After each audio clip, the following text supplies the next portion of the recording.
Good evening students. आज मैं आपको कराने वाली हूँ पेपर 3 का अभी फ़िलहाल एक टॉपिक है फ्लेंडर्स इंटरैक्शन एनालिसिस। देखो, अगर हम बात करें जो फ्लेंडर इंटरैक्शन एनालिसिस है वो टीचिंग लर्निंग प्रोसेस से ही हमारा रिलेट होता है। टीचिंग एक इंटरैक्टिव प्रोसेस है। इंटरैक्शन का मतलब क्या है इसमें कि पार्टिसिपेट होते हैं, उसमें दोनों पार्टिसिपेशन करते हैं, उसमें कौन, टीचर और स्टूडेंट्स टीचिंग की प्रोसेस में। इस प्रोसेस में टीचर इन्फ्लुएंस करता है स्टूडेंट को, ठीक है, और स्टूडेंट भी इंटरेक्ट करता है टीचर के साथ। इंटरेक्शन दोनों के बीच में होता है, ठीक है, अलग अलग तरीके से। इसका मतलब ये है कि जो प्रोसेस है टीचिंग की, ठीक है, ऐसी प्रोसेस में जो टीचिंग की प्रोसेस है उसमें जो भी अदर पर्सन होगा वो इन्वॉल्वड होगा, ठीक है, क्योंकि इंटरेक्शन ज़रूरी है। उसके बाद जो हमारा फ्लेंडर का सिस्टम है इंटरेक्शन का, उसको हम मोस्ट पॉपुलर टेक्निक मानते हैं जो एनालिसिस के लिए, टीचर के बिहेवियर के एनालिसिस के लिए, कि वो क्लास में कैसा इंटरेक्शन रखता है, अपने टीचिंग लर्निंग के ड्यूरिंग वो किस तरीके का बिहेवियर रखता है, उस सिचुएशन को जानने के लिए फ्लेंडर का जो हमारा एनालिसिस है वो हम करते हैं, ठीक है। It tries to categorize all the sets of possible behaviors with interacting with the students in 10 categories।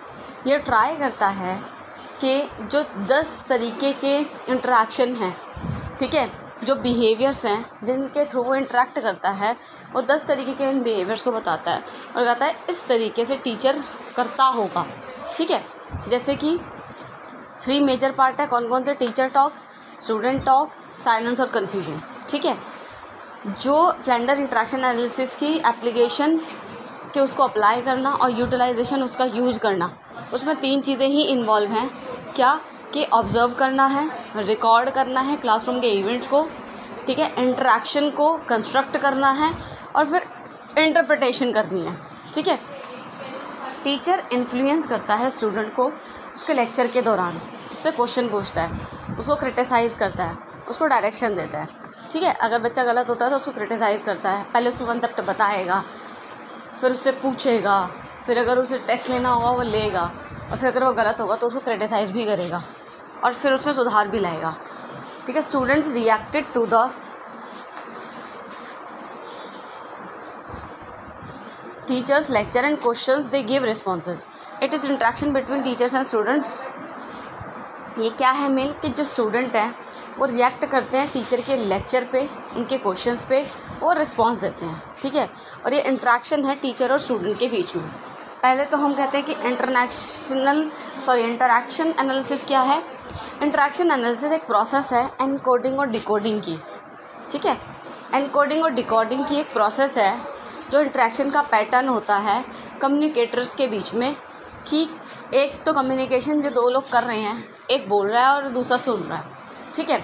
Encoding क्या होती है, एनकोडिंग में होता है कि कोड्स देता है, ठीक है, एक इंसान जो है वो कोड्स देता है, और डिकोडिंग में हम उन कोड को सिंप्लीफाई करते हैं, मतलब उनको बताते हैं कि ये कोड इसीलिए थे, ठीक है, ये होता है। जैसे मैंने तुम्हें कोई बात बता दी, अब उस बात को मैंने तो तुम्हें बता दी, ठीक है, उस बात को तुम किस तरीके से ले रहे हो, समझ रहे हो, वो डिकोडिंग हो गई। एनकोडिंग मैंने तुम्हें बताई, ठीक है, मैंने तुम्हें कोड दिए, मैंने तुम्हें शो किया कुछ, और उसके बाद तुमने उसको कैसे समझा, वो डिकोडिंग है, ठीक है। बेसिक है बिल्कुल ये मीनिंग।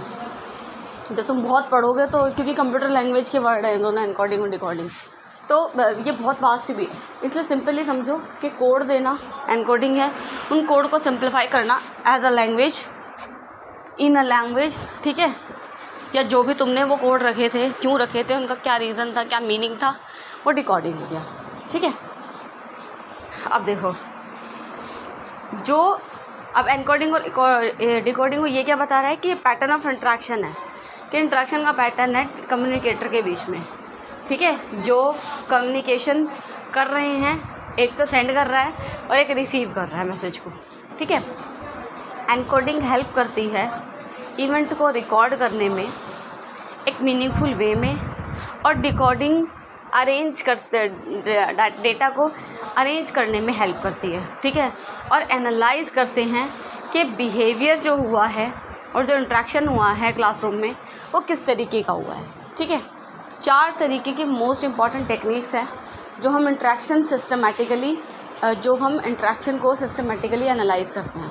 4 तरीके कौन कौन से हैं? पहला है फ्लेंडर्स इंटरैक्शन एनालिसिस कैटेगरी के सिस्टम, फिर है रेसिप्रोकल कैटेगरी सिस्टम, फिर है इक्विवेलेंट टॉक कैटेगरीज, फिर वर्बल इंटरैक्शन कैटेगरी सिस्टम। हमें क्या करना है?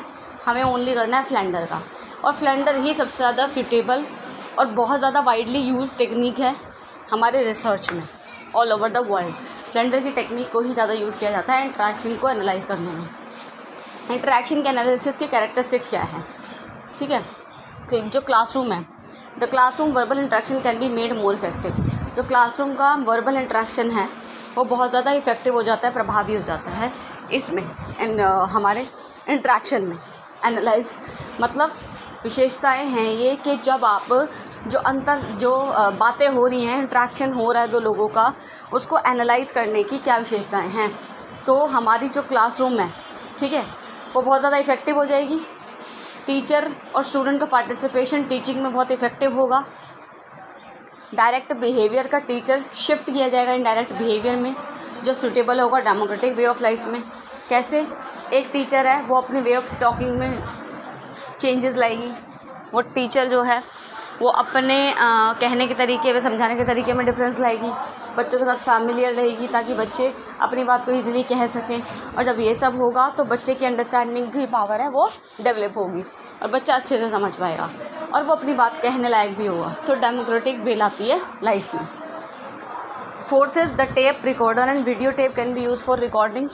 जो क्लासरूम में अगर देखना है आपको कि इंटरेक्शन किस तरीके का हो रहा है, तो क्लासरूम में आप वीडियो टेप रिकॉर्डर का यूज़ कर सकते हो ताकि क्लासरूम इवेंट्स को रिकॉर्ड कर सकते हो, और जो ट्रेनी है वो एनकोड करे जो ट्रेनी का खुद का बिहेवियर है वो भी वो पता कर सके कि कैसा है। ठीक है, ये जो टेक्निक है वो कंबाइंड की जाती है अदर फीडबैक डिवाइसेस से, जैसे कि माइक्रो टीचिंग और सिमुलेटेड टीचिंग। माइक्रो टीचिंग क्या होता है कि माइक्रो टीचिंग एक ऐसी प्रोसेस है जिसमें 5-6 मिनट का टाइम दिया जाता है। टीचर जाके क्लास में एक टॉपिक को विद सम स्पेसिफिक स्किल्स पढ़ाता है और ऑब्जर्वर आता है और उसको ऑब्जर्व करता है और उसकी कमियां बताता है। ठीक है, सिमुलेटेड टीचिंग ऐसी टीचिंग जो किसी एक उद्देश्य को पूरे करने के लिए की जाए। ठीक है, तो ये टेक्निक वहाँ भी कंबाइन की जाएगी अदर फीडबैक डिवाइसेस के साथ। फीडबैक डिवाइसेस माइक्रो टीचिंग भी है और सिमुलेटिव टीचिंग भी है। फिर आता है अब Flander interaction analysis category system है क्या। देखो, फ्लेंडर्स का जो ये सिस्टम है उन्होंने इंटरैक्शन एनालिसिस डेवलप किया ये स्टडी करने के लिए कि क्लासरूम में क्या होता है जब एक टीचर टीच करती है। ठीक है, क्लासरूम में कैसा एनवायरनमेंट होता है, कैसा बिहेव करते हैं टीचर बच्चे जब पढ़ाई हो रही होती है। इसे ही फ्लेंडर का इंटरैक्शन एनालिसिस कैटेगरी सिस्टम बोला गया है। ठीक है, फिर सेकंड देखो, फ्लेंडर और अदर जो थे जिन्होंने डेवलप किया था ये सिस्टम, कहाँ पे किया था? मिनेसोटा यूएसए में 1955 से लेकर 1960 के बीच में। ठीक है, फ्लेंडर ने क्लासिफाई किया टोटल वर्बल बिहेवियर को किस में? 10 कैटेगरी में। वर्बल बिहेवियर कंप्राइज करता है बच्चे की बात को, मतलब टीचर की बात, बच्चे की बात, साइलेंस और कन्फ्यूजन, इन तीनों चीज़ों को वो कवर करता है। ये 10 कैटेगरीज़ हैं मेंशन करती हैं। अदर जैसे टीचर टॉक में 7 कैटेगरी आती है, पीपल टॉक में 2 कैटेगरी आती है, और साइलेंस और कन्फ्यूजन में 1 कैटेगरी आती है। तो जो फर्स्ट 7 कैटेगरीज़ हैं वो इंक्लूड होती हैं टीचर टॉक में, 2 कैटेगरीज़ हैं वो पीपल टॉक में, लास्ट 10th कैटेगरी है उसमें सिर्फ एक आता है, साइलेंस या पॉज या कन्फ्यूजन। जो 7 कैटेगरीज़ हैं या टीचर टॉक है वो एंटी डायरेक्ट टॉक या डायरेक्ट टॉक इनको बोला जाता है। ठीक है, कि क्या बोला जाता है? इनडायरेक्ट टॉक या डायरेक्ट टॉक। इनडायरेक्ट टॉक क्या होती है? ये जो मेथड है एनालिसिस का, इसमें 4 कैटेगरीज रिप्रेजेंट की जाती हैं टीचर्स के इनडायरेक्ट इन्फ्लुएंस को। ठीक है, टीचर टॉक में क्या होती है? पहली कैटेगरी फीलिंग को एक्सेप्ट करना। इस कैटेगरी में टीचर बच्चे की फीलिंग को एक्सेप्ट करेगा, समझेगा। ठीक है, वो खुद से फील करेगा कि बच्चे को पनिश नहीं करना चाहिए। ठीक है, वो जो अगर अपनी फीलिंग्स को शो कर रहा है तो उसको पनिश नहीं करना चाहिए। फीलिंग्स पॉजिटिव भी हो सकते हैं, नेगेटिव भी हो सकते हैं, लेकिन टीचर को समझना चाहिए। दूसरी कैटेगरी में वो प्रेज़ और इनकरेजमेंट की बात करता है। ठीक है, टीचर प्रेज़ या इनकरेज करे स्टूडेंट को, स्टूडेंट के एक्शन को, स्टूडेंट के बिहेवियर को। ठीक है, पनिशमेंट की जगह ना हो, प्रेज़ करें, एनकरेज करें। जो भी वो कर रहा है, ठीक है। अब वो उसका टीचर पे भी डिपेंड करता है ना, अगर वो नेगेटिव कोई काम कर रहा है तो वो पॉजिटिवली करे, ठीक है, उसको समझा के करें, उसको पॉजिटिव बनाए जो वो गलत कर रहा है। उसका जब when a student give answer to the question asked by the teacher give positive reinforcement by saying words. अगर जो बच्चा है जब आंसर देता है क्वेश्चन का जो टीचर ने पूछा है, तो टीचर उन्हें पॉजिटिव रीइंफोर्समेंट दे, ये कहकर जैसे good, very good, better, correct, excellent, carry on etcetera, ठीक है। कैटेगरी 3 में एक्सेप्ट करें, पीपल के आइडियाज़ को यूज़ करें, ठीक है। ये फर्स्ट कैटेगरी की तरह है, लेकिन इस कैटेगरी में जो बच्चे के आइडिया हैं उनको एक्सेप्ट किया जाता है, उसकी सिर्फ आइडियाज़ को एक्सेप्ट किया जाएगा, उसकी फीलिंग्स को नहीं, ठीक है। अगर एक बच्चा पास करता है, कुछ सजेशंस बताता है, तो टीचर को रिपीट करना चाहिए अपने स्टाइल में, ठीक है। भाई अब देखो, किसी बच्चे ने कोई बात कही, कोई डिस्कशन चल रहा है, भाई वुमेन एम्पावरमेंट क्या है, ठीक है। तुमने पूछा तुम बताओ, दो ने सही जवाब दे दिया, तीसरे ने बोला कुछ ऐसा बोला जो इतना ज़्यादा एग्जैक्ट नहीं था बट था थोड़ा सा रिलेटिव ही, तो तुम उसको ये नहीं करोगे नहीं बेटा ये नहीं होगा, नहीं बोलो हाँ ये हो सकता है, लेकिन बेटा इसमें ये करेक्शंस होंगे, ये हम कह सकते हैं, लेकिन इसमें ये कमी है, आपको अपना वे थोड़ा सा चेंज करना होगा, ठीक है। या आप ये कहोगे yes very good keep it up, या और इम्प्रूवमेंट करो, ठीक है, कि कुछ ऐसे वर्ड से जो बच्चा बिल्कुल भी नेगेटिव ना रहे, ठीक है। टीचर कह सकती है I understand what you mean, और the teacher clarifies build to develop ideas और सजेशंस गिवन बाय स्टूडेंट। ऐसा हो सकता है कि टीचर, अगर बच्चे का आइडिया अच्छा हो लेकिन टीचर एटीट्यूड में ना बच्चे का आइडिया ले रही हो कि भाई फिर टीचर की तो बेइज्जती सी हो जाएगी, या वो तो बहुत डाउन सा फील करेगी, यार बच्चे ने कर दिया और मैं कोई आइडिया डेवलप नहीं कर पाई, या मैं बच्चे का आइडिया क्यों लूँ, बच्चा तो मेरे से छोटा है। ऐसा नहीं होना चाहिए। बच्चा अगर कुछ अच्छा बता रहा है तो बल्कि सबके सामने बताओ कि हाँ ये बच्चे का आइडिया है और हम इसको ऑप्ट कर रहे हैं, ठीक है। फिर आती है कैटेगरी 4, आस्किंग क्वेश्चन पूछना। आस्किंग क्वेश्चन अबाउट कंटेंट और प्रोसीजर, ठीक है। जो कंटेंट है, जो प्रोसीजर है, उसके बारे में पूछना। ये टीचर के आइडियाज़ पे बेस्ड होगा, ठीक है। वो बच्चों से क्या आंसर चाहता है उस पे बेस्ड होगा, ठीक है। कभी कभी टीचर क्वेश्चन आस्क करता है लेकिन वो अपने लेक्चर पे but he carries on his lecture without receiving any answer, ठीक है। वो क्वेश्चन तो पूछ लेता है लेकिन बाद में अपने लेक्चर में लग जाता है और आंसर लेने भूल जाता है, तो ऐसे क्वेश्चन इंक्लूड नहीं होते इस कैटेगरी में, ठीक है। डायरेक्ट टॉक में क्या आता है, बी है। 5 to 7 कैटेगरीज रिप्रेजेंट करती हैं टीचर के डायरेक्ट इन्फ्लुएंस को। कैटेगरी 5 कहते हैं लेक्चरिंग या लेक्चर, गिविंग फैक्ट्स और ओपिनियंस अबाउट कंटेंट और procedures, expressions of his own ideas, giving his own explanations और citing an authority other than a people. अब इसमें क्या करना है, फैक्ट देने हैं, ठीक है, ओपिनियन देने हैं कंटेंट के लिए, कंटेंट के बारे में, प्रोसीजर एक्सप्रेशन देना है खुद के आइडियाज़ का, खुद की एक्सप्लेनेशन देनी है, ठीक है। Citing an authority other than a people, आपको बच्चों के फोकस नहीं करना है, एग्जांपल्स देने हैं रिलेटेड टू सोसाइटी, उसको एक्सप्लेन करना है, ठीक है। तो ये काम करना है जब आप लेक्चर कर रहे हो। फिर गिविंग डायरेक्शन में क्या है, टीचर डायरेक्शन देगा, कमांड करेगा, ऑर्डर देगा, ठीक है, इनिशिएट करेगा बच्चे के साथ, जैसे कि open your books, stand up on the bench, solve for some of exercise 5.3। मतलब आपको इंट्रैक्शन करते करते रहना है, बीच बीच में क्वेश्चन से पूछने हैं ताकि बच्चा भी बहुत अटेंटिव रहे ड्यूरिंग क्लास। फिर आता है 7, क्रिटिसाइजिंग और जस्टिफाइंग अथॉरिटी। अब when the teacher ask the people not to interrupt with foolish questions then this behaviour is included in this category.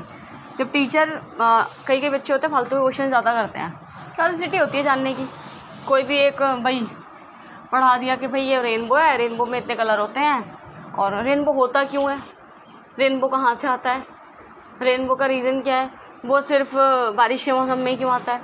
कुछ ऐसे उलझुल क्वेश्चंस जब निकलने लग जाए, ऐसे बिहेवियर को कहेंगे क्रिटिसाइजिंग या जस्टिफाइंग अथॉरिटी। टीचर्स वो क्या क्यों, ठीक है, वो इस कैटेगरी में आता है। फिर आती है पीपल टॉक, ठीक है। फिर आता है people talk response. People talk response में क्या होगा, ये इंक्लूड करेगा बच्चे की बात को, ठीक है, कि वो टीचर को क्या रिस्पॉन्स दे रहा है जब टीचर उससे बात कर रहा है, तो ठीक है, टीचर क्वेश्चन पूछते हैं, स्टूडेंट आंसर देता है, ये इसमें आएगा। फिर कैटेगरी 9, पीपल टॉक इनिशिएशन, ठीक है, बच्चा बात करने के लिए इनिशिएट करता है, talk by peoples that they initiate, वो खुद से इनिशिएट करते हैं। जब टीचर को क्वेश्चन पूछे से तभी आंसर नहीं करेंगे, वो खुद से भी बात कर रहे हैं, खुद से भी क्वेश्चन पूछते हैं, खुद के आइडियाज़ को एक्सप्रेस करेंगे, नए टॉपिक के बारे में बात करेंगे, ओपिनियंस को खुद के बताएंगे, ठीक है, अपने थॉट बताएंगे। अगर कोई क्वेश्चन ऐसा है जो वो कर सकते हैं, वो उसके लिए इनिशिएट करेंगे, ठीक है। उसके बाद साइलेंस एंड पोज और कन्फ्यूजन, इसमें क्या आएगा, कैटेगरी 10 है साइलेंस, पोज और कन्फ्यूजन में क्या आएगा कि pause, short period of silence and the period of confusion in which communication cannot be understood by the observer, कि इस तरीके का इंट्रैक्शन हो रहा है कि ऑब्जर्वर जो है वो ऑब्जर्व ही नहीं कर पा रहा, ठीक है। टीचर बोल नहीं पा रही है, टीचर हेजिटेट हो रही है,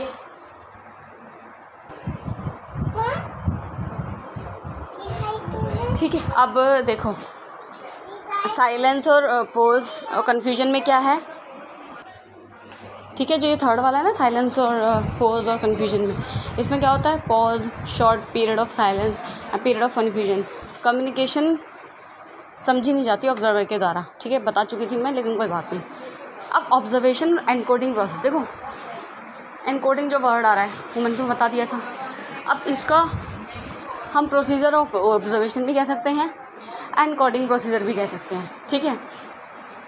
ऑब्जर्वर सिट करेगा क्लासरूम में, बैठेगा अपनी अच्छी पोजीशन में, जहाँ से उसे अच्छे से दिखे सुने पार्टिसिपेंट्स, ठीक है।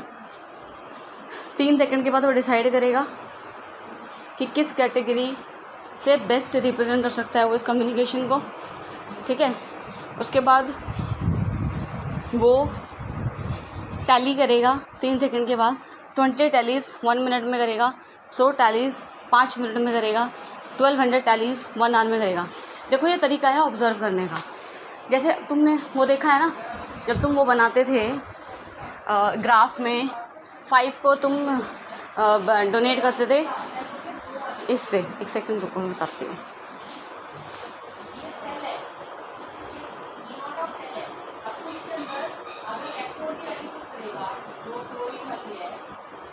इसमें मैं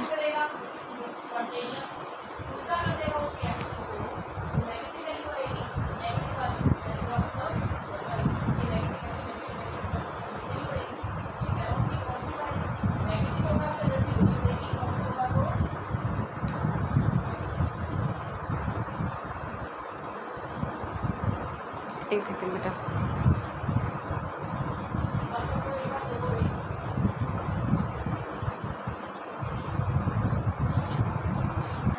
देखो तुम्हें याद होगा जब उसमें ये क्वेश्चन आता था हमारे मैथ्स में, जब हम करते थे कि कितने वो चीज़ कितनी है, तो हम 5 को डोनेट कर सकते 1 2 3 4 5, ठीक है।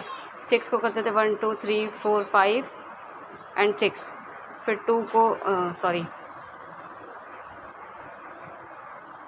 2 को करते थे 2, तो ये एक टैली मार्किंग हो गई, ठीक है। तो इस तरीके से ही ऑब्जर्वेशन के लिए भी टैली मार्किंग बनाई जाएगी जो ऑब्जर्वर होगा उसके थ्रू, ठीक है, और वो अपने अकॉर्डिंग करेगा उसको। देखो अब क्या होगा, इस ऑब्जर्वेशन प्रोसेस में सीरियल नंबर राइट करेगा, ठीक है, कैटेगरीज़ की, जैसे इसे इनकोडिंग कहेंगे, डिटेल लिखेगा बिहेवियर का, ठीक है, जो कैटेगरी हमने पढ़ी हैं, ठीक है। इसको देखो जब हम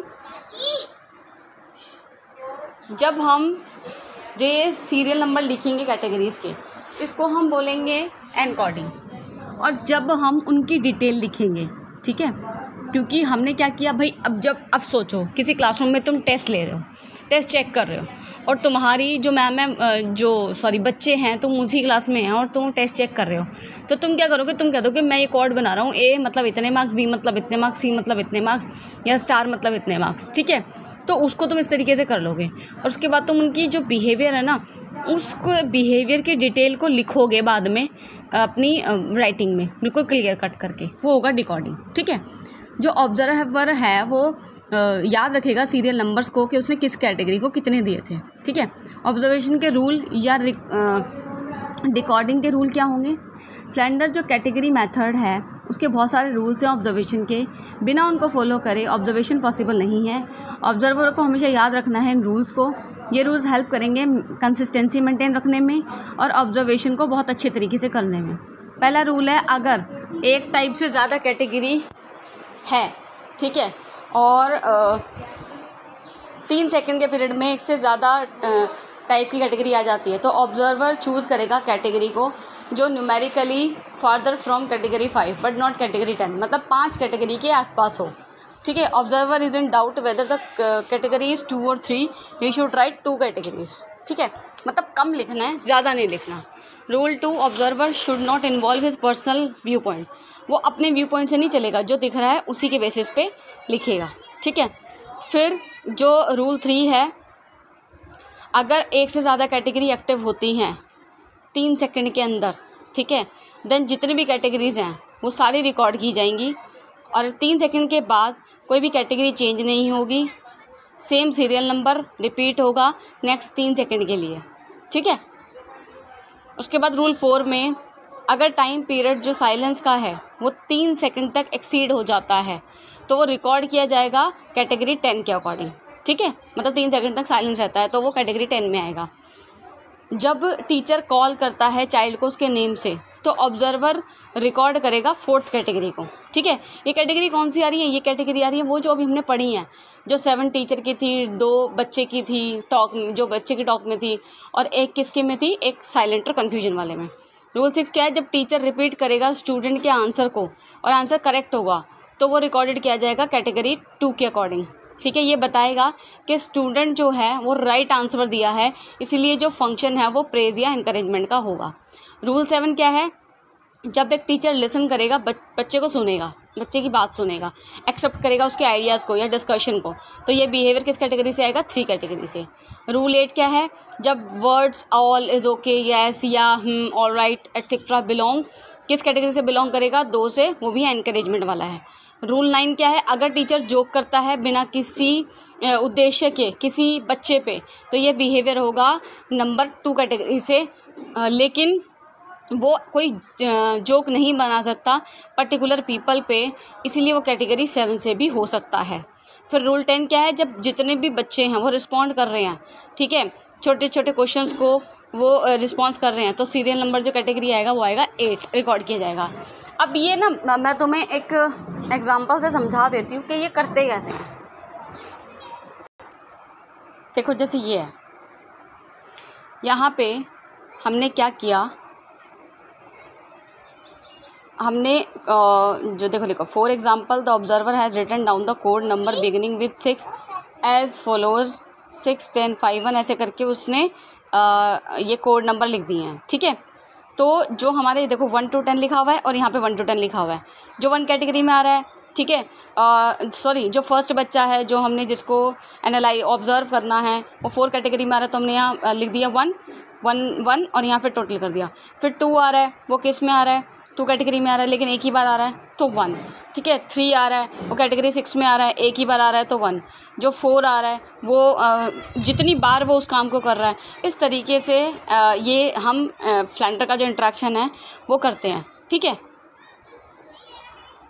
ये तो मैं बेसिक समझा दिया है मैंने, और जो तुम्हारा बुक है उसमें मतलब ऐसे कोई एग्ज़ाम्पल तो नहीं लिखा हुआ है, लेकिन फिर भी मैं तुम्हें शेयर कर दूँगी कि तुम्हें किस तरीके से एग्ज़ाम्पल को भी देखना है।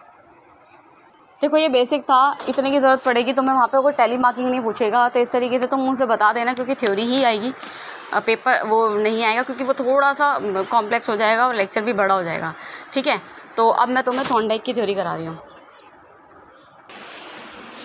देखो थॉर्नडाइक की लर्निंग की थ्योरी बहुत ही सिंपल है, ट्रायल एंड एरर थ्योरी इसको कहते हैं, कि जो भी होगा वो कर करके सीखेगा, ठीक है। एडवर्ड ली थॉर्नडाइक ने दिया था, जो एक अमेरिकन साइकोलॉजिस्ट हैं, ठीक है। 1874 से 1949 इनका पूरा टाइम रहा है। उनके अकॉर्डिंग लर्निंग वहीं हो सकती है जहाँ पे ट्रायल और एरर होगा, मतलब कोई काम करेगा और उसके बाद गलतियाँ करेगा, ठीक है। लर्निंग में जो लर्नर है वो सिलेक्ट करेगा करेक्ट रिस्पॉन्स को लार्ज नंबर की पॉसिबिलिटीज़ से, ठीक है। उसके बाद उससे कनेक्ट होगा और एप्रोप्रिएट स्टिमुलस करेगा, ठीक है। इस मेथड से लर्न करने के बाद इस मेथड को इन्होंने बोला कि ये ट्रायल एंड एरर है, ठीक है। अब मैं तुम्हें बेसिक हिंदी लैंग्वेज में, बहुत ईजी लैंग्वेज में समझा दूँ कि बच्चा कोई एक काम कर रहा है, बार बार अभ्यास करने पे वो काम कर रहा है, ठीक है, और उसके बाद उसको समझ आ गया यार ये एक तरीका है। फॉर एग्ज़ाम्पल तुमने हमारा इंस्टीट्यूट सेलेक्ट कर लिया, कि हमें यहाँ से बीएड के फॉर्म भरने हैं। किसी ने कहा बहुत दूर है, किसी ने कहा कुछ है, किसी ने कुछ है। जब 1-2 बार गए, नहीं यार कहीं दूर नहीं है और ठीक है, इतनी बार जाना भी नहीं है, तो जब जाना होगा तो इतना अपनी पढ़ाई के लिए इतना तो कर ही सकते हैं। ठीक है, 2-3 बार जाके जब ट्राई किया, देखा इजीली पहुंच पा रहे हैं, और हर 3 दिन 3 अलग रास्ते से गए, और एक दिन जब सबसे जो कम टाइम वाला रास्ता था वो समझ में आ गया बेस्ट, और उसी को चूज़ कर लिया। ठीक है, this is trial and error. ये सिंपल एग्जांपल था जो हमारे थॉर्नडाइक है उन्होंने किया था चूहे पे। ठीक है, किस पे, सॉरी कैट पे किया था इन्होंने।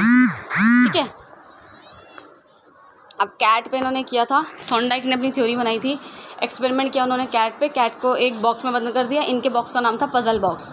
ठीक है, जो बॉक्स का डोर था वो ओपन हो जाता था अगर जो स्ट्रिंग्स है ना बॉक्स के अंदर, अगर कोई कहता है देखो लीवर था बॉक्स के अंदर के उसको दबाओ और आ जाता है, क्योंकि वो भूख के मारे झटपट करती है, इधर उधर घूमती है, और जैसे वो अचानक से उससे दब जाता है तो खाना आ जाता है। अब जैसे इन्होंने कह रखा है कि स्ट्रिंग थी, ठीक है, तो एक फ़िश थी जो बाहर थी, तो कैट ट्राई करती थी कि उस बॉक्स से कैसे निकले, जंप करती, ठीक है, बाइट करती, स्क्वीज़ करती, ताकि उसको फ़िश मिल जाए।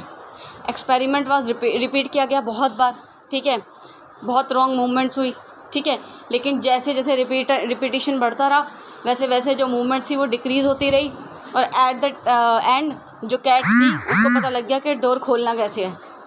ठीक है, और फिर जब उसे एक बार लग गया पता, उसको दोबारा डाल दिया। दोबारा उसने जो पहली बार 5 बार ट्राई किया था, दूसरी बार 4 बार ट्राई किया, तीसरी बार 3 बार किया, चौथी बार में 1 बार में निकल गई। अब तो वो नेक्स्ट टाइम से क्या करती, एकदम से वो स्ट्रिंग हटाती, डोर ओपन होता और खा जाती। ठीक है, तो इस वाली जो थ्योरी है इसको बोला गया ट्रायल एंड एरर थ्योरी। देखो ये एक्सपेरिमेंट है, जब अगर पेपर में आएगा तो ये बनाना भी पड़ेगा। इसको इजी वे में देख लेना, चाहे बुक में दिया गया हो तुम्हारी। ठीक है, देखो रैंडम मूवमेंट्स, वैसे कोशिश करती है, वो ऊपर से कोशिश करती है, फिर वैसे कोशिश करती है, बाई चांस उसका हाथ लगता है और वो खुल जाता है। ठीक है, फैक्टर्स कौन से इन्वॉल्व है ट्रायल और एरर थ्योरी में। ठीक है, सबसे पहले मोटिव और डिराइव। मोटिव नहीं होगा तो ये थ्योरी हो ही नहीं सकती। ठीक है, क्योंकि ड्राइव या मोटिव बहुत ज़रूरी है।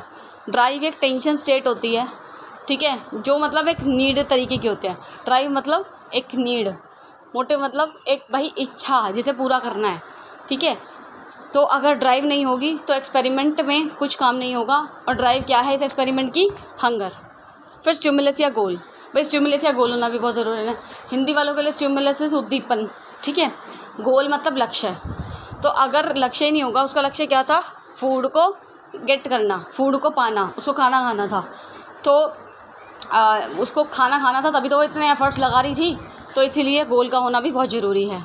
रेस्पॉन्सेस, कैट ने बहुत सारे तरीके से कोशिश की, स्क्रैच किया, पुल किया, तो जो रेस्पॉन्स था, जो गोल था, उसको हम कहेंगे सेटिस्फाइंग रेस्पॉन्स। कि जब रेस्पॉन्स उसे लगा कि हाँ ये सही है, अब इसी को ही मैं एक बार में करूँगी और खा लूँगी। ठीक है, तो थर्ड इज़ रेस्पॉन्स। फिर फोर्थ आता है ब्लॉक। ब्लॉक क्या था, उसके बीच में क्लोज डोर था। ठीक है, कि क्योंकि उसकी जो ये प्रोसेस थी उसमें वो बहुत ज़्यादा बीच में आ रहा था, वो खाने में उसको बैरियर टाइप का था एक तरीके से। ठीक है, फिर चांस सक्सेस। अगर रिजल्ट देखें हम रैंडम मूवमेंट्स का, तो जो कैट का था बाई चांस वो डोर को ओपन करने में सक्सीड हो गई, और उसको लेकिन दूसरी बार में, पहली बार में इतना नहीं समझ आया होगा उसको कैसे हुआ ये सब, उसको दूसरी बार में समझ आया होगा, तीसरी बार में ज़्यादा आया होगा। ठीक है, तो चांस सक्सेस। फिर आता है सिलेक्शन ऑफ प्रॉपर मूवमेंट। जब उसको पता लग गया कि इस तरीके से मैं ये काम कर पा रही हूँ, तो उसने प्रॉपर मूवमेंट को सिलेक्ट कर लिया कि अब तो यही करूँगी। फिर फिक्सेशन, कैट लर्न करती है प्रॉपर वे में डोर को ओपन करने में, सारे इनकरेक्ट रिस्पॉन्सेस को ख़त्म कर देती है, राइट रिस्पॉन्स को ही करती है, ताकि उसे किसी भी गलती के बिना फटाफट से वो डोर खोले और खाने के लिए चली जाए। ठीक है, इसमें जो मेन है वो है लॉ ऑफ लर्निंग। ठीक है, 3 लॉ ऑफ लर्निंग है। ठीक है, इनको प्राइमरी लॉ भी कहते हैं। लॉ ऑफ रीडीनेस, रीडीनेस की स्पेलिंग गलत रखी है, कोई बात नहीं। लॉ ऑफ रीडीनेस का मतलब क्या है, तो मैं पहले तो बेसिक हिंदी में समझा देती हूँ। जब किसी चीज़ की इच्छा हो, अगर वो भूखी ही ना हो तो वह एफर्ट्स करेगी। तो इसमें लॉ का मतलब क्या है कि अगर ये चीज़ें नहीं होंगी तो ये थ्योरी किसी काम की नहीं होगी। तो पहला क्या है, रीडीनेस होनी चाहिए, रीडीनेस का नियम होना चाहिए, लालसा होनी चाहिए वो काम करने की, ठीक है, नीड होनी चाहिए, अदरवाइज़ वो जो हमारा ये एक्सपेरिमेंट है वो किसी काम नहीं आएगा, ठीक है।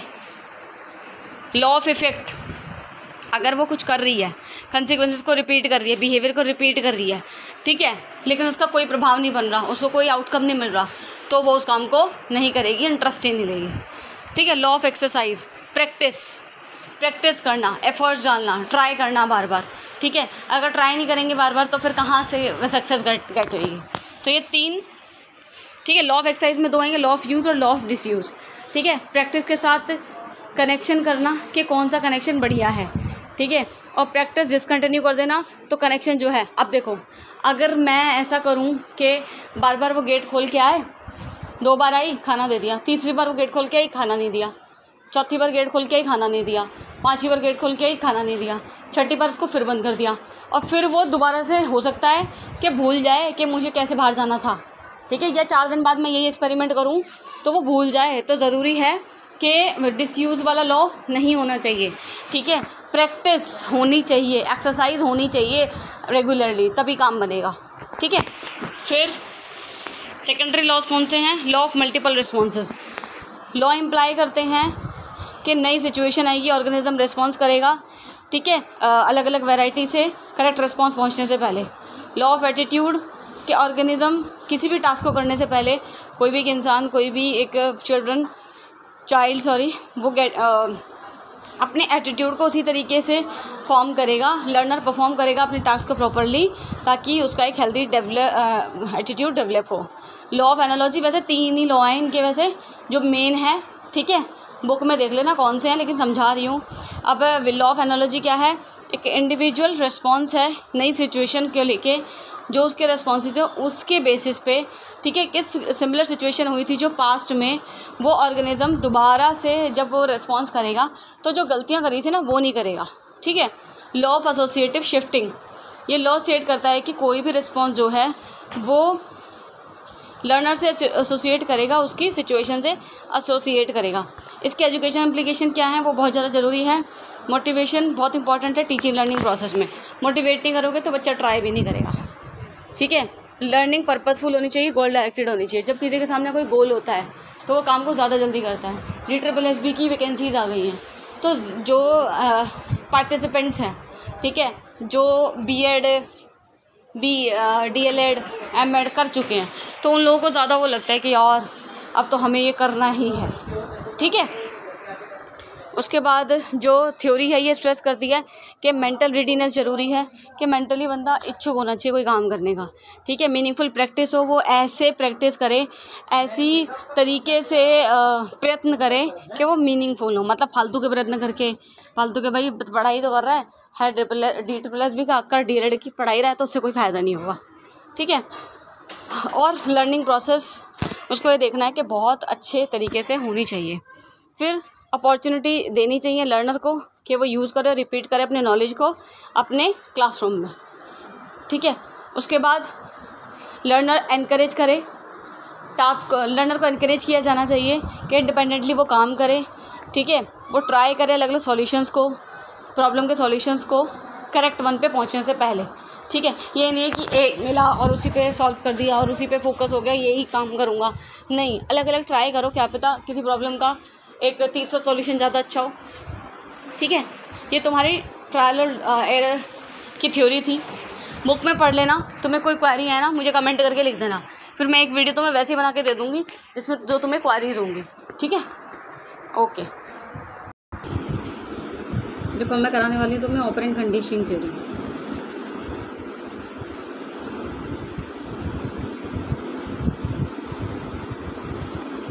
इसको हम इंस्ट्रूमेंटल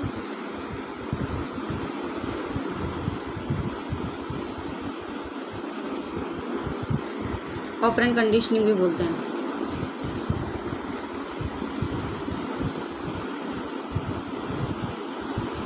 ठीक है। इंस्ट्रूमेंटल ऑपरेंट कंडीशनिंग भी हम इसको बोलते हैं। अब देखो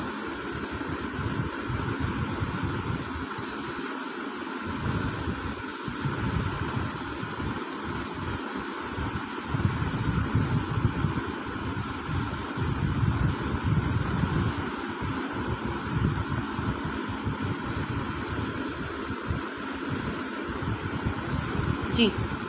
तो क्या बोलते हैं इसको, ऑपरेंट कंडीशनिंग। देखो क्लासिकल कंडीशनिंग दी थी हमारे पावलोव जी ने, उसके बाद ऑपरेंट कंडीशनिंग आई थी स्किनर की, ठीक है।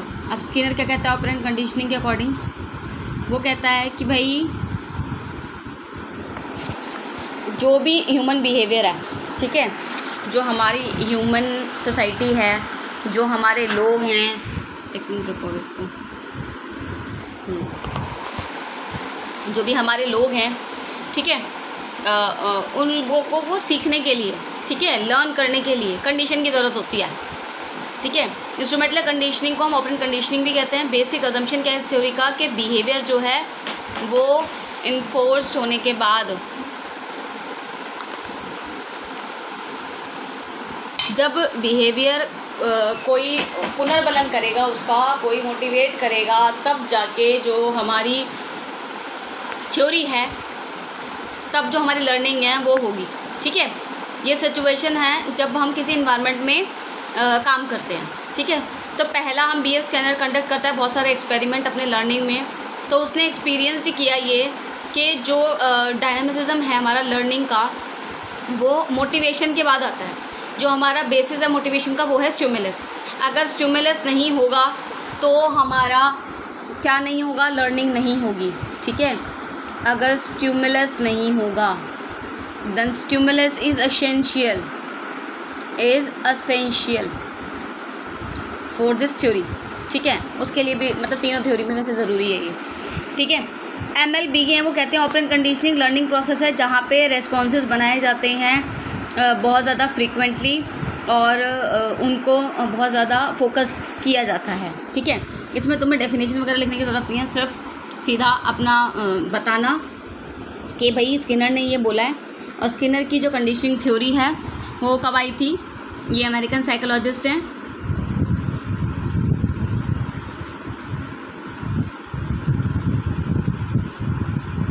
ये थ्योरी आई थी हमारी 1938 में, ठीक है। इसको ऑपरेंट कंडीशनिंग थ्योरी इसलिए बोलते हैं क्योंकि ये एक्शंस पे बेस्ड है, ठीक है। ये एक्शंस पे बेस्ड थ्योरी है। एक्टिविटी एक ऑर्गेनिज्म है, वो परफॉर्म करता है किसी भी एक्टिविटी को कुछ सूटेबल रीइंफोर्समेंट के बाद। ये कह रहा था कि सिर्फ ट्रायल करता रहे, ठीक है। ट्रायल करने के बाद उसको मोटिवेशन अगर नहीं दिया गया तो वो कब तक ट्रायल करेगा। इसलिए इसने थॉर्नडाइक को भी क्रिटिसाइज़ किया था कि बच्चे तो ये सीख ही नहीं सकते, कितनी बार ट्राई करेंगे। तो इसने फिर अपनी थ्योरी को इंट्रोड्यूस किया था कि जो हमारी ये वाली थ्योरी है, बच्चे एक्टिविटी करेंगे और हम उनको रीइंफोर्समेंट देंगे, तब वो एक्टिविटी करेंगे और जो उनका लक्ष्य होगा उसको वो प्राप्त करेंगे, ठीक है। और इफेक्ट जब तक रीइंफोर्समेंट नहीं दिएगा, रीइंफोर्समेंट का मेन नाम है इसकी थ्योरी में, स्किनर की थ्योरी में, ठीक है। स्किनर ने रीइंफोर्समेंट को इम्पोर्टेंस दी है। रीइंफोर्समेंट एक डिज़ायरेबल डायरेक्शन है बिहेवियर के प्रति, जो बिहेवियर मॉडिफिकेशन में काम आता है, और अगर रीइंफोर्समेंट दिया जाए तो बिहेवियर मजबूत बनता है, ठीक है। रीइंफोर्समेंट इंक्रीज़ करता है रिस्पॉन्सेस की पॉसिबिलिटीज़ को। अगर कोई बच्चा एक क्वेश्चन पेपर में एक टेस्ट कर रहा है और उसके बाद उसको डांट दिया जाए तो वो हो सकता है नेक्स्ट टेस्ट में आए ना, लेकिन उसको इनकरेज किया जाए, रीइंफोर्स किया जाए, नहीं आप कर सकते हो बेटा, वो तो कोई बात नहीं, एक आध गलती तो हो जाती है, तो वो हो सकता है दूसरे में आए। तो वो कह रहा है रीइंफोर्समेंट के बिना लर्निंग पॉसिबल नहीं है, ठीक है।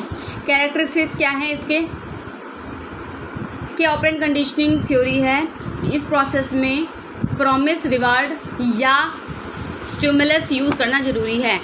फिर सेकंड ये कहता है कि स्पेसिफिक रिस्पॉन्सेज मिलने ज़रूरी हैं। थर्ड ये कहता है कि जो ऑर्गेनिज्म है वो एक्टिव रोल प्ले करता है अपने रिस्पॉन्सेज को देने के लिए। फिर फोर्थ ये कहता है कि एक्सपेरिमेंट स्कीम जो है ऑपरेंट कंडीशनिंग की, वो सिर्फ उन रिस्पॉन्सेज के लिए है जो कंडीशनड है, ठीक है, जो ऑर्गेनिज्म के कंट्रोल में है और ऑर्गेनिज्म एक जगह पे वो काम करता है, ठीक है। इस ऑपरेंट कंडीशनिंग में जो ऑर्गेनिज्म है वो शो करता है स्पेसिफिक रिस्पॉन्सेज को और उसके लिए उसको रिवॉर्ड दिया जाता है, ठीक है। स्किनर का एक्सपेरिमेंट था, उसने अपना एक्सपेरिमेंट किया था रेट्स पे एंड पिजन पे, ठीक है। रेट वाला ही फॉलो किया जाता है हर जगह। तो क्या किया उसने, एक बॉक्स लिया,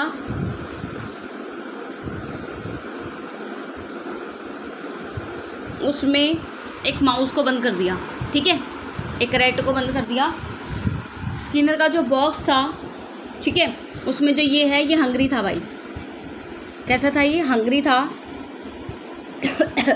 रैट को नीड थी फूड को क्या करने के लिए, उसकी जो नीड थी क्या थी, हंगर, अपनी हंगर को शांत करने के लिए इसको किसकी ज़रूरत थी, खाने की, ठीक है। तो उसने यहाँ पे एक लीवर बना दिया और उसको कनेक्ट कर दिया यहाँ पे ऊपर वाले फूड से, ठीक है, यहाँ पे दबाएगा और फूड नीचे गिरेगा, इस तरीके का सिस्टम इसने कर दिया, ठीक है। स्किनर ने प्लेस किए कुछ पैलेट्स फूड के बाउल्स में और उस लीवर के अंडर उसने प्लेस किया एक फूड ट्रे को। ये सिस्टम था, ये डिज़ाइन किया गया था इस बॉक्स में। अगर रैट प्रेस करता है लीवर को तो जो फूड है वो गिर जाएगा। हंग्री रैट था, वो फ्री था, सब उसने free to do anything it like in the box, box में उसे जो पसंद है वो करे। उसने जंप करना शुरू किया, कभी कभी वो फ्लोर पे स्निफ करता, कभी कभी वो स्क्रैच करता वॉल्स को, ठीक है, कभी कभी वो एक्टिविटीज़ करता कुछ। तो क्या हुआ, बाई चांस लीवर प्रेस हो गया, ठीक है। लीवर जैसे ही प्रेस हुआ, वो जो रोटी थी वो नीचे यहाँ पे आके गिर गई इसके पास और इसने खा ली, ठीक है। उसके बाद once again began to react in a number of ways, उसके बाद दोबारा से यही हुआ, बंद कर दिया उसको, भाई उसको खाना चाहिए तो दोबारा उसने रोटी लटका दी उसमें। This went on the some time and the rat began to get food immediately after. उसके बाद क्या हुआ, उसको पता तो लग गया था कि भाई कुछ ना कुछ तो होता है यहाँ पे ऐसा जो खाना मिल जाता है। तो उसने अब जो प्रेस करना, बहुत जल्दी लीवर को प्रेस करना शुरू कर दिया। और after number of trials the situation was reached when as soon as that would be put in the box it would press the lever and would get its reward. जैसे ही वो liver को put करे वैसे ही reward मिल जाए। Food worked as reinforcement. अब अगर फूड उसको ना मिले तो क्या वो ट्रायल करे? उसने बोला स्किनर ने कि तुम अगर खाना ही नहीं दोगे उसको, ठीक है, अब देखो जब उसका पेट भर जाएगा तो क्या वो उस खाने के लिए लालायित होगा? नहीं होगा। लेकिन जैसे ही वो फिर खाने उसको चाहिए होगा तब वो खाने के लिए लालायित होगा। अगर उसको रिवॉर्ड नहीं दोगे, अगर वो एफर्ट्स करता रहे और उसको तुम रिस्पॉन्स ही नहीं करोगे तो कहाँ से फिर जो बच्चा है वो काम करेगा, ठीक है। तो 2 तरीके के बिहेवियर को उसने अपने एक्सपेरिमेंट में बताया है, 2 तरीके के बिहेवियर को उसने अपने एक्सपेरिमेंट में डिस्कस किया है। वो बिहेवियर कौन से हैं? पहला है रेस्पोंडेंट बिहेवियर, दूसरा है operand behaviour.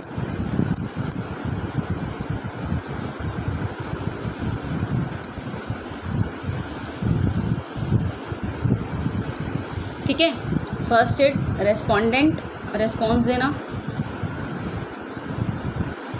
Second is operant. Respondent behaviour, internal individual respondent behaviour stimulated किया जाता है स्टिमुलस के द्वारा। ऑर्गेनिज्म का कोई कंट्रोल नहीं होता उसके बिहेवियर पे। एक डॉग जो है वो खाने को देख के उसका सलाइवा निकलता है, तो वो क्या कर रहा है, वो अपने बिहेवियर को रोक नहीं पा रहा, क्योंकि ये तो भाई होएगा ही, अगर खाने को देखेगा तो उसके मुंह से सलाइवा आएगा ही, ठीक है। उसके बाद अगर किसी के मुंह पे लाइट पड़े तो वो उसकी जो आईलिड हैं, ठीक है, वो ब्लिंक होंगी। तो ये ऐसी चीज़ें हैं जो कंट्रोल द रिस्पोंडेंट बिहेवियर, मतलब जो कोई भी ऐसा काम हो उस पर रिस्पॉन्स देना। ऑपरेंट बिहेवियर एक्सटर्नल बिहेवियर होता है जो मेज़र किया जाता है। ऑपरेंट बिहेवियर डिफरेंट होता है रेस्पोंडेंट से। ये बिहेवियर अंडर कंट्रोल नहीं होता, ये स्टिमुलस के कंट्रोल नहीं होता। जो ऑर्गेनिज्म है वो इनिशिएट करता है ऑपरेंट बिहेवियर को खुद से। बिहेवियर था जो रैट का स्किनर के एक्सपेरिमेंट में, वो ऑपरेंट बिहेवियर था कि जब उसको कुछ मिल रहा है तब वो बिहेव कर रहा है, तब वो इधर उधर घूम रहा है, तब वो कोशिश कर रहा है कि मैं लीवर को दबाऊं क्योंकि उसको खाना मिलेगा। उसको पता होगा कि उसको कुछ नहीं मिलेगा तो वो इतने एफर्ट्स भी नहीं करेगा। According to him operant behaviour is that, ठीक है। अब ऑपरेशंस इन ऑपरेंट बिहेवियर, अब ये ऑपरेशंस या तुम इसको कह लो लॉज, ये इसके लॉज कह लो तुम, ये लिखने बहुत ज़रूरी है तुम्हें पेपर में, ठीक है। क्या है, सबसे पहला है शेपिंग। अगर बिहेवियर को शेप ना किया जाए, ठीक है, ऑपरेंट कंडीशनिंग में अगर बिहेवियर को शेप ना किया जाए, उसको रीइंफोर्स ना किया जाए, ठीक है, या उसको डिज़ायर के अकॉर्डिंग उसको कुछ ना दिया जाए तो कोई फ़ायदा नहीं है। शेपिंग का मतलब है कि बिहेवियर को शेप करना, उसकी जो डिज़ायर है अगर उसके अकॉर्डिंग तुम उसको नहीं दोगे, बार बार उसको जो उसको चाहिए या उसकी नीड को फुलफ़िल नहीं करोगे, तो ये वाली जो कंडीशनिंग की थ्योरी है ये भी बेकार हो जाएगी, ऑपरेंट कंडीशनिंग की, क्योंकि इसमें शेपिंग ज़रूरी है, बिहेवियर को शेप करना बहुत ज़्यादा ज़रूरी है।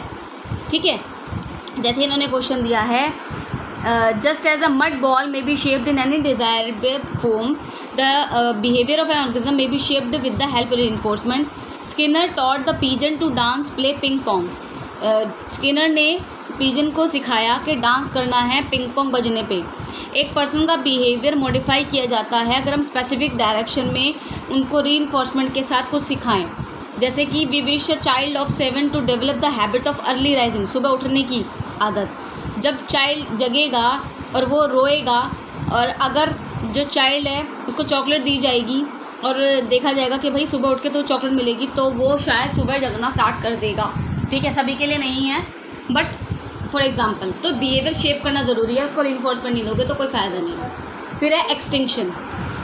एक्सपेरिमेंट करने के बाद रैट के ऊपर तो स्किनर को ये कंक्लूज़न निकला कि जो कंडीशनिंग है रैट पे, तो वो फूड को अगर हम ड्रॉप करना बंद कर देंगे, ठीक है, तो वो रिस्पॉन्स करना भी बंद कर देगा। अगर हम फूड को कंटिन्यूसली दे रहे हैं तभी तो वो रिस्पॉन्स कर रहा है। ठीक है, तो कंडीशनिंग क्या है, अगर तुम उसको बहुत दिन तक या 2-4 बार ऐसा कर दोगे कि नहीं दोगे फूड को, तो वो रिस्पॉन्स करना बंद कर देगा और लिवर दबने पर भी जब उसे खाना नहीं मिलेगा तो उसे समझ में आ जाएगा कि अब नहीं मिलेगा खाना, तो वो रिस्पॉन्स नहीं देगा। तो एक्सटिंक्ट का मतलब एक सीमा के बाद चीज़ें ख़त्म हो जाना। तो ये भी बहुत ज़्यादा ज़रूरी है इसमें कि कंटिन्यूसली हो। स्पॉन्टेनियस रिकवरी ऐसा भी होता है कि जब बार बार एक बंदे को हमने ये आदत दिलवाई उसको रीइंफोर्समेंट के ज़रिए। ठीक है, थर्ड इज़ स्पॉन्टेनियस रिकवरी में क्या आएगा कि आपने उसको सिखाया एक बिहेवियर और आप 5 दिन बाद दोबारा से वो करके वो एक्सपेरिमेंट करते हो, तो मे बी उसको एकदम से दिमाग में स्ट्राइक होए और वो काम कर दे, क्योंकि स्पॉन्टेनियस रिकवरी उसको याद रहता है दिमाग में कहीं ना कहीं और वो दोबारा से उस कंडीशन पे रिस्पॉन्स करना स्टार्ट कर दें। फिर रीइंफोर्समेंट की बात करते हैं। यहाँ पे रीइंफोर्समेंट कितने तरीके का, पॉजिटिव, नेगेटिव। पॉजिटिव रीइंफोर्समेंट क्या है, जब आप उसको पॉजिटिवली कुछ रिस्पॉन्ड करोगे, उसको रिवॉर्ड दोगे, उसको कुछ अच्छा बोलोगे, कुछ अच्छा दोगे खाने को। नेगेटिव, उसको पनिशमेंट दोगे। ठीक है, तो दोनों तरीके के रीइंफोर्समेंट हैं और रीइंफोर्समेंट बाय पॉजिटिव ही देने चाहिए, नेगेटिव नहीं देने चाहिए। ठीक है, जनरलाइजेशन। अब जनरलाइजेशन क्या है, जनरलाइजेशन में स्टिमुलस होंगे, उनके बीच में सिमिलैरिटी। ठीक है, the greater the generalisation of the stimulus with the condition response and the stimulus which condition response the keener the. मतलब जनरलाइजेशन का मतलब है अब वो सीख जाएगा कि भाई ये उस दिन ऐसा हुआ था तो अब शायद ऐसा ही होगा। मतलब वो दो चीज़ों को मे बी रिलेट करें और जब उसके साथ रिस्पॉन्स के साथ उसके साथ बिहेव किया जा रहा है ना, उसको सिखाया जा रहा है कुछ, तो वो नेक्स्ट सिचुएशन उसके साथ जब कभी आए तो वो जनरलाइज कर पाए। अगर ये ह्यूमन बीइंग के साथ आप देखो, अगर कभी उसके पास्ट एक्सपीरियंस में कोई गलती हुई है और उसके बाद फ्यूचर में उससे कोई वैसी सेम सी गलती होने लगी तो उसको रियलाइज़ हो जाता है कि यार मैंने जब ऐसा किया था तो ऐसा हुआ था, तो अब की बार मैं ऐसा नहीं करूँगा। फिर आता है डिस्क्रिमिनेशन।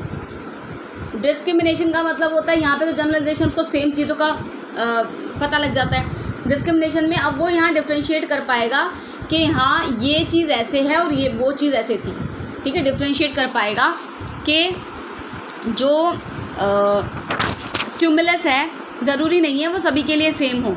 ठीक है, तो स्टिमुलस आपको स्टिमुली के अकॉर्डिंग देना पड़ेगा कि किसकी कैसी नीड है, उसको उसी तरीके से आपको उसके ऑब्जेक्टिव्स को, उसके गोल को पूरा करना पड़ेगा और उसको वैसे ही ड्राइव्स को उसको पूरा करना पड़ेगा जैसे किसी की नीड हो। ठीक है, फिर आता है एजुकेशन इम्प्लीकेशन। ये हर किसी में ही इंपॉर्टेंट है बहुत ज़्यादा। एजुकेशन इम्प्लीकेशन में पहला आएगा शेपिंग बिहेवियर सेम एज। अगर बच्चों के साथ करोगे, बच्चे को रीइंफोर्स करोगे, सिखाओगे कि ऐसे करना है ऐसे करना है, तो बच्चा सीख जाएगा, उसकी लर्निंग बेटर होगी। रीइंफोर्समेंट देना है टीचर को भी। ठीक है, एलिमिनेशन ऑफ फियर, फियर को घटाना है, रीइंफोर्समेंट देना है। ठीक है, इजी टू डिफ़िकल्ट सिखाना है, स्टूडेंट्स को मोटिवेट करना है, रिपीट करना है। ठीक है, प्रैक्टिस, वोकैबुलरी। जो थ्योरी ऑफ ऑपरेंट कंडीशनिंग है वो टीचर को, अगर टीचर पॉजिटिव रीइंफोर्समेंट करती है तो वोकैबुलरी को भी इम्प्रूव करने में हेल्प मिलेगी, प्रोग्राम लर्निंग में हेल्प मिलेगी, छोटे छोटे स्टेप लेके हम काम कर पाएंगे। क्योंकि जब बच्चा पहले 1 2 3 4 ऐसे छोटे छोटे स्टेप्स कंप्लीट करेगा तो उसमें कॉन्फिडेंस डेवलप होगा, ठीक है, और कॉन्फिडेंस डेवलप होगा तो वो लर्निंग ज़्यादा बेटर तरीके से कर पाएगा। और सेटिस्फेक्शन, ठीक है, जब उस एक्सपेरिमेंट के थ्रू हमें क्या पता लगा कि भाई सेटिस्फेक्शन हो जाएगा जब उसको रिस्पॉन्सेस से कि हाँ ऐसे काम करके जब मुझे इतनी प्रैक्टिस करके जब मुझे खाना मिल रहा है तो वो मोटिवेटेड होगा और वो दोबारा से करेगा। तो ऐसे ही सेम हमें बच्चों के लिए भी देखना है, ठीक है। क्रिटिसिज्म, भाई दोनों ही थ्योरी को, जो ट्रायल और एरर है और ऑपरेंट कंडीशनिंग है, दोनों ही को कहा गया कि भाई तुमने सब अपनी थ्योरी तो दे दी है, लेकिन तुम ये सोच सकते हो कि क्या ये बच्चों की लाइफ में, बच्चों की लर्निंग में इतनी ज़्यादा इम्पैक्टफुल रहेगी। क्योंकि यार बच्चे जब लर्न करते हैं तो उनको अलग अलग तरीके से समझाना पड़ता है, सब कुछ करना पड़ता है, तो ये कहीं ना कहीं थोड़ा बहुत तो हो सकता है। जैसे हायर एजुकेशन में नहीं हो सकता, बच्चों के साथ आप कर सकते हो। हायर एजुकेशन में बच्चों की नीड्स हैं वो बढ़ जाती हैं, बच्चों का तरीका बढ़ जाता है, बच्चे के अपने अर्जेस आ जाते हैं, तो फिर वो ज़रूरी भी नहीं है कि वो उतने तरीके से ही हो पाए जैसे बच्चों पे हो रहा है, ठीक है। तो कुछ क्रिटिसिज्म है, इसको पढ़ लेना, कोई दिक्कत हो तो मुझे बता देना, ठीक है। Thank you.